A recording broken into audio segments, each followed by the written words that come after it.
Hey, I'm Carlos Garcia, and today we're going over a few more bottles that I got recently that might be in contention for Bottle of the Year. But first, let's do a giveaway. Alright, so this is for the Best of Jim Beam video, which, I don't know if you guys heard about the whole Jim Beam closing down one of their production plants. So that's for the whole next year. Pale Rider 2, congratulations. Email is in the description. So the four bottles we're getting into today are starting off with the Remus 9.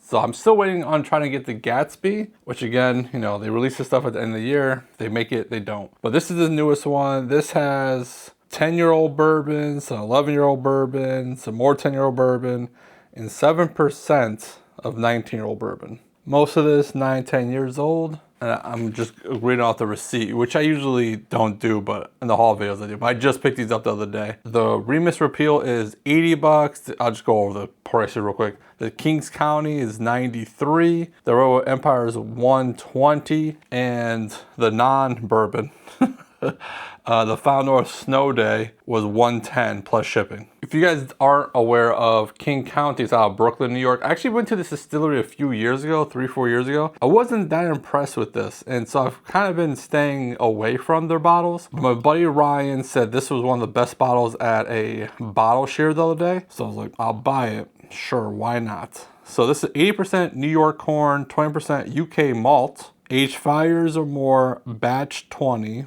distilled in Kings County. This is Hazmat, because why wouldn't it be? 70.7% alcohol by volume.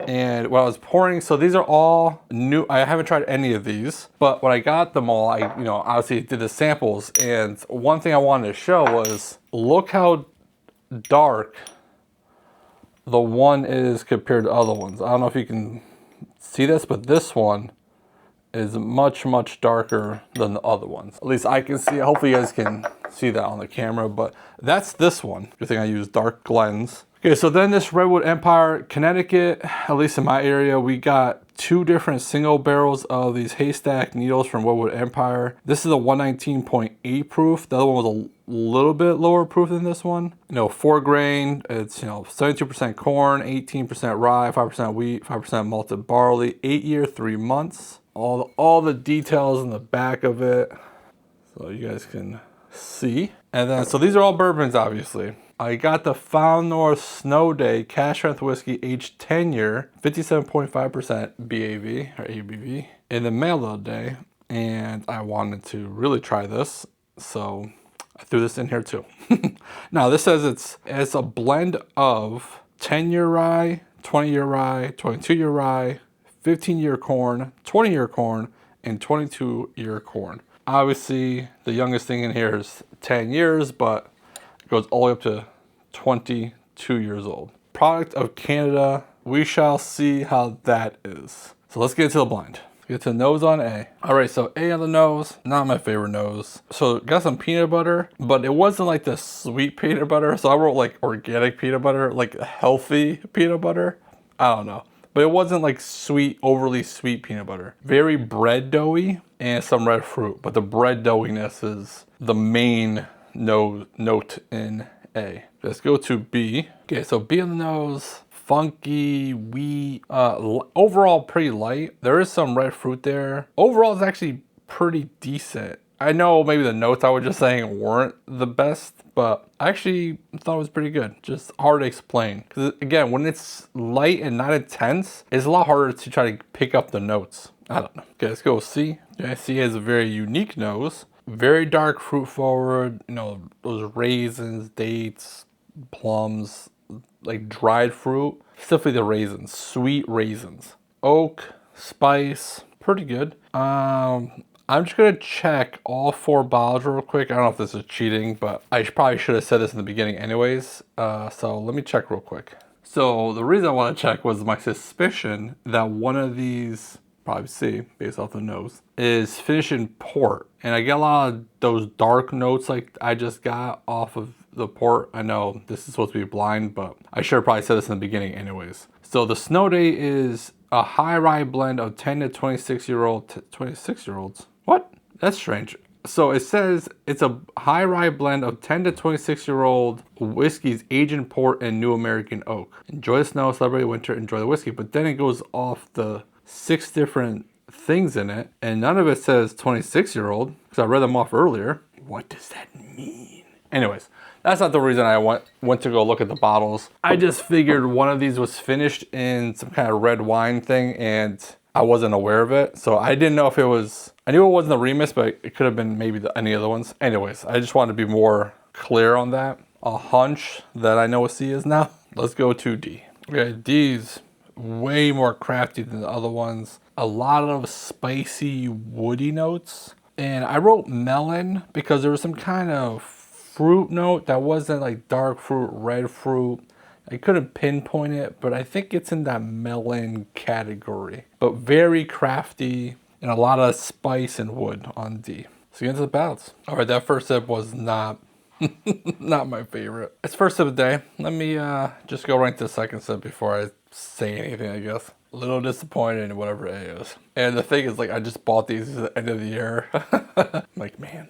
Okay, so it's very doughy. Like the nose. The nose also got doughiness. So on the palate, it kind of translated over that peanut, kind of peanut butter organic note also translated. The red fruit really didn't. It is sweet, a little bit of funkiness, but it's very doughy overall. The finish, peanut shell, sweet spice. On the lingering, I got like a little cleaning product. Obviously not my favorite notes. So overall, after the first couple of sips, I'll drink it at least one more time. Not my favorite. All right, so that second and third sip, however you want to look at it. So I am going to drink it one more time because this sip was a lot better. So I'll give it I try to give everything a fair shake. So I got oak and vanilla on the palate. That doughiness is still there, but it definitely wasn't as intense as the first couple sips. And then on the finish, I actually erased the cleaning product note because I didn't get it at all and wrote chocolate.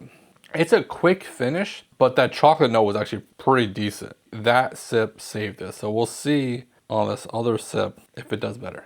Yeah, it got better every sip. Well, at least the last 2 sips were both around the same goodness. When I A/B them, we'll see how it does. But those first 2 sips, that's why I give everything multiple sips. Perfect example. Because sometimes they don't change nothing. But anyways, so let's get to B. Man, B is all over the place. That was crazy. All right, so funky oak, wood, and I was like, oh, it's kind of tasting like crafty a little bit. But then red fruit started coming in, strawberry, and then also some leather, tobacco notes, all over the place. And then on the finish, oak, red fruit, red Jolly Rancher, tobacco, and on the linger it was like that cinnamony candy Red Hots, which is still kind of like what's on my tongue right now. So pretty decent, complex and tasty. Definitely a unique experience. Second sip. Okay, so on the palate this time, I got some more spice. On the finish, intense. Man, this whole sip is very intense. I got some strawberry on the finish as well. This drink is in your face. You know you are drinking bourbon. Maybe. So that's pretty good. So I got some vanilla on the finish this time. Pretty good pour. So I know I put them in samples and I had my wife pour this out probably 20 minutes before I even started, press record. So trying to give it as much air as possible. I am going to put all 4 of these in this Sunday's Whiskey Cigar Club coming up. I just had Whiskey Cigar Club last Thursday. So I'll end up doing one of those videos where I review all 24 bottles, probably the first week of January, or it might be next Monday's video. Either way, all these bottles will have a second score that kind of balance these out. I am really enjoying B right now. So let's go C. Okay, C is very unique, and there's a unique note on it that I can't figure out exactly what it is. The nose notes, always find that funny, translate perfectly to the palate and to the finish. So it's a lot of dark fruit. There's a good amount of sweetness and this spicy woody note, but it's more than that. It's just hard to explain. It is unique, nothing wrong with it. Some cinnamon definitely on the linger. Yeah, it's good. I do like it. I can see this being divisive among bourbon drinkers. One, I don't think it's the bourbon. I think it's the Found North because of the port finish. So if you don't really like port finish whiskeys, don't think you're gonna like this one, because I'm not saying it tastes like port, like it's over finished, but a lot of the notes that remind me of wine, red wine finish stuff, the dark fruit specifically, is very strong in this one. But if you like some of that stuff, this is pretty good port, but it's not overly complex. But we'll give it one more sip. So along with that cinnamon note, there's more of those like other fall spices. And maybe that's why, again, I could be completely wrong, I think this is the Found North, and maybe that's why they call it Snow Day. Because like the fall spices, winter, like Christmas spices, which, Merry Christmas, because it's like 2 days from now, 3 days from now. Yeah, the very linger. So the nose, palate, and finish on this are all very similar. The linger is cinnamony, you know, holiday spices. That's what's like left in your mouth, and that is unique and delicious. Do you like that? Okay, let's go to D. Alright, so first sip on D. Crafty, proofy, wood note, green grape. On the finish, crafty, peanut, slight dark fruit. It's the crafty notes that I'm never a huge fan of, but I get it. You know, I would consider 2 of these craft distilleries. I don't know if you guys consider Redwood Empire a craft distillery or not, but the Kings County I definitely do. Remus, obviously not, it's MGP. Found North, I guess it's a small distillery, but they source all their stuff, so they're using much older things. Redwood Empire is using their own stuff. So 2 craft distilleries, but this one definitely I could pull out that it's crafty and it's proofy. So I'm gonna lean towards the one on this one. Ryan, I think you let me down here. So the crafty notes, so a lot of people ask me like, what do you mean by crafty? So for me, that crafty note is kind of a combination of graininess and cardboard-iness. Like a cardboard and grain note. That's kind of like, it's a distinct note that once I get it, I just immediately just think crafty. And it's just from drinking a lot of craft whiskey over the years, and you know, going to a lot of these smaller distilleries and trying their young bourbons, and they all basically have this same note, and so I just call it crafty. I do like to finish more than the palate on D. It's mainly crafty and proofy, not a lot of complexity. All right.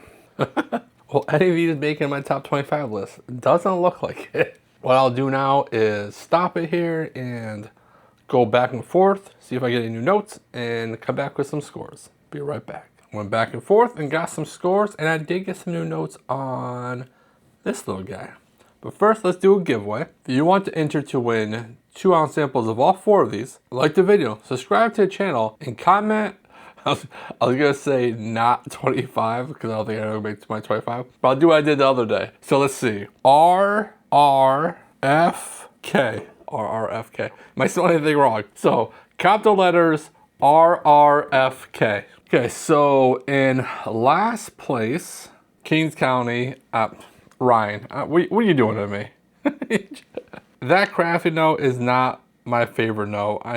I'm sure there's plenty of people that enjoy it. I feel like this was just overproofed, crafty bourbon. I scored it a 3. It's okay, it's not bad. No off-putting notes, unless you consider that crafty note an off-putting note, which it just, for me, identifies that it's a younger bourbon. Even though this shit is dark. Look at this thing. It is so dark. I don't understand. All right, so then in 3rd place is, the Remus 9. And the new note was actually on the finish on this one. It got a lot of tropical notes, mango, apricot, so complex. I scored a 3.15, not terrible. I get them every year, so I'm excited. I'm hoping that the Gatsby is good like it was last year. So I'm hoping to get it next week. Okay, so then we go into between these 2. So these are the 2 that I went back and forth quite a bit on, but really the winner was the Redwood Empire Haystack Needle Bourbon, and this is the 119.8 proof one, because these are single barrels. Let's go at 3.75. I just love the intense flavors in it. It was complex, it was good, a great proof point on it. This is also grain to glass, 4 grain mash bill, 8 years, 3 months. Oh, so this is a barrel pick selected by Connecticut exclusive. So I'm guessing the distributors, that's why the stores are getting 2 different single barrels. I didn't realize that it was an actual single barrel picked by, I'm guessing, distributors, because that's not a store. Okay, so then the Found North Snow Day, which I've heard some hype on this bottle, and I bought 2 of them because you were allowed to buy 2 of them. I scored a 3.5. It is good. I think this is actually be pretty good with a cigar. So good thing I'll have it again this Sunday at Whiskey Cigar Club. So I'll try that with a cigar for sure, because I think the dark fruits will pair well. But we'll see. I scored that 3.5. I think I already said that. So that's that. This is part 2 basically of the video I did last week. And I don't expect to buy any more bottles from now to the end of the year.